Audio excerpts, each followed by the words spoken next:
Assalamualaikum warahmatullahi wabarakatuh. Nama saya Hairuman Sali dari kelas 6A Pagi Kesos. Di sini saya akan menyampaikan materi tentang studi ketergantungan klasik. Dalam bab ini, 3 studi ketergantungan klasik diperiksa bareng tentang kolonialisme di India, kontributor untuk ulasan bulanan tentang perangkap utang di Amerika Latin, dan Lensberg tentang imperialisme manufaktur di Asia Timur. Ini adalah studi klasik karena mereka menetapkan arah yang telah diambil oleh penelitian ketergantungan. Mereka telah mengarah pada serangkaian studi empiris tentang dampak berbahaya dari kolonialisme dan krisis utang. Mereka juga telah menjauhkan para peneliti dari mempelajari potensi pembangunan Asia Timur proses industrialisasi dengan melabelinya hanya sebagai varian dan imperialisme manufaktur. Selanjutnya, studi ini mewakili pendekatan ketergantungan untuk pembangunan karena mereka diinformasikan oleh asumsi dasar dari perspektif ketergantungan. Baran kolonialisme di India. Studi Baran 1957 tentang India telah menjadi salah satu pernyataan klasik tentang apa yang bisa terjadi pada negara dunia ketiga setelah melewati pengalaman sejarah kolonialisme. Dampak ekonomi. Menurut Baron 1957, India adalah salah satu negara paling maju di dunia pada abad ke-18. Kondisi ekonomi India relatif maju dan metode produksi dan organisasi industri dan komersial India dapat dibandingkan dengan yang populer di belahan dunia manapun. Sebuah negara yang telah memproduksi dan mengekspor kain muslim terbaik dan kain serta barang mewah lainnya.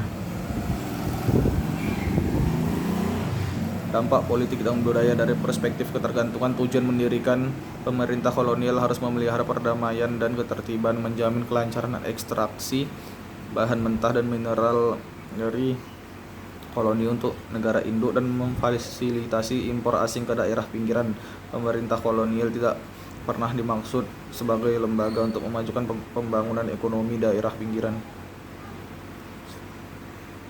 Perangkap utang di Amerika Latin. Jika kolonialisme merupakan faktor krusial yang menjelaskan keterbelakangan sejarah India, maka jebakan utang adalah faktor kunci yang menjelaskan krisis yang dihadapi negara-negara Amerika Latin saat ini.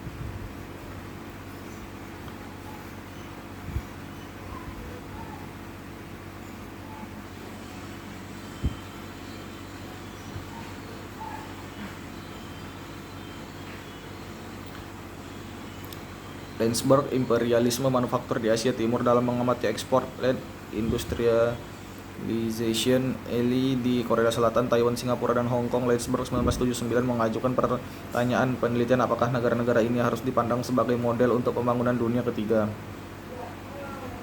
Namun setelah memeriksa konteks sejarah dan sifat asal-usul dan fakta gelombang baru industrialisasi di Asia Timur ini, Lensberg menyimpulkan bahwa ini hanyalah bagian dari bentuk baru dominasi imperialis dan akan memimpin dunia ketiga saja untuk bergantung pada industrialisasi daripada pengembangan yang berkembang sendiri.